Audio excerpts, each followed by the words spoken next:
What's up, guys? We are back for another Black Series review, and today we're taking a look at the brand new Imperial Patrol Trooper from the recent Solo movie. This is a design that I'm very fond of, so I'm very excited to get this guy out of the box. You can see him there in the standard Black Series packaging. He's in the window. We've got some artwork down there on the side. He is number 72, and then on the back we have a bit of a write-up and that artwork again. So let's pull him out and take a look. And here he is out of the packaging, our Imperial Patrol Trooper. And after this review, if you want to snag one for yourself, head on over to Big Bad Toy Store. I'll put a link down below. But of course, we have to take a look at articulation first, see how this guy moves around. And he does have pretty much everything you would expect, with maybe a little bit different in some areas, or maybe better in some ways. So we've got a head on a ball peg. You can go down, not really any up because of the helmet hitting the armor. Bobble side to side, rotation. Arms go out, swivel all the way around. Elbow swivel, single jointed elbow, about 90 degrees. We have got a side-to-side hinge and rotation on this wrist. This wrist has a up and down vertical hinge because he does have a melee weapon, so that's really nice. We got a diaphragm swivel all the way around, bobble side to side. This is very mobile. He has a lot of range of motion here. It's very nice. Legs go all the way out.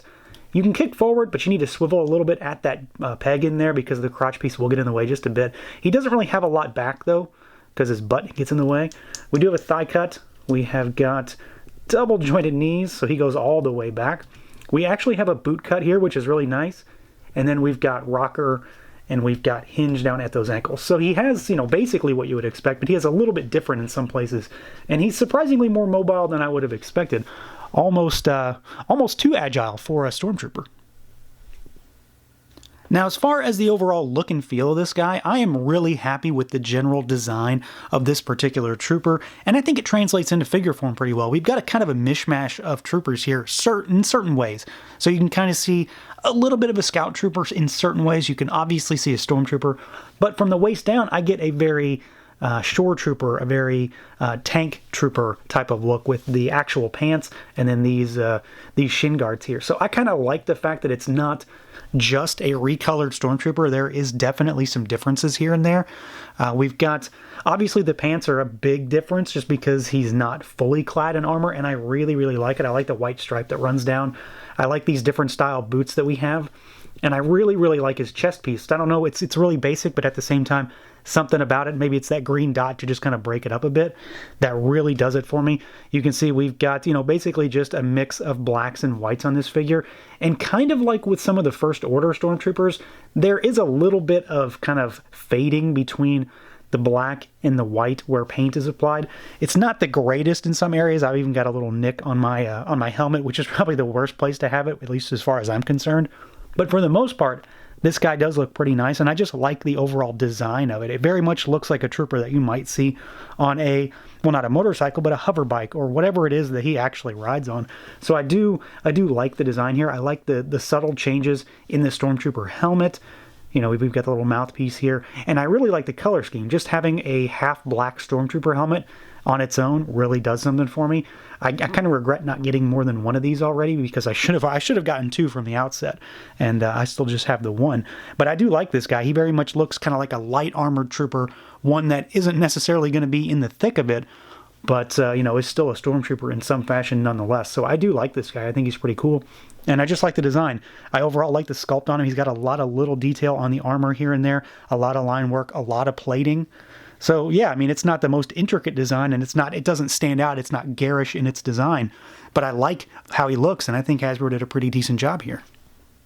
Now, as far as accessories go for this guy, he is armed, but he's not exactly heavily armed. We do have a small blaster pistol. This, I think, is new. It very much looks like a Scout Trooper's blaster pistol, but it has this thing on the end of it, like a flashlight or a scope of some kind. Probably not a scope, but it looks like a flashlight, and it fits into his holster pretty well. So he's got a holster for that, and it's just black with a little gray paint on it. But the real weapon that I'm interested in is one that seems very much like something a cop would have, and it's kind of like a nightstick. I assume that maybe this would telescope, but it doesn't. So it's just this piece of plastic. It's got some ribbing on it to make it tactile. It's got a little texture to it.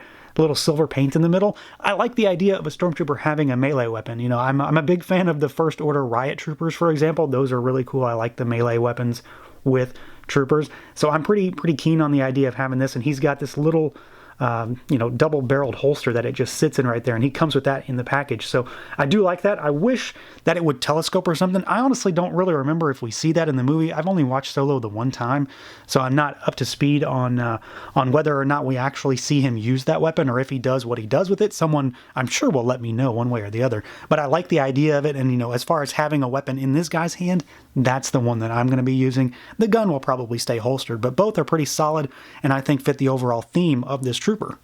So overall, I'm pretty happy with this guy. I am slightly confused as to why Hasbro didn't give this guy his bike. I figured this was a perfect example of another type of figure that could get a vehicle in the line, but at the end of the day, I'm not too upset about that either.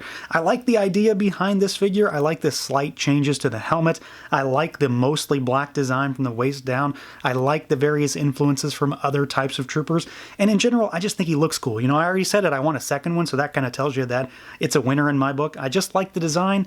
I do have a few paint flubs here and there, but overall it's not too big a deal. In general, I am just happy with the way this trooper turned out. I like the design, and Hasbro did a good job turning it into a figure as far as I'm concerned. So that's going to do it for this look at the Star Wars Black Series Patrol Trooper from Hasbro. Let me know what you guys think. Feel free to like, comment, subscribe, and share, and until next time.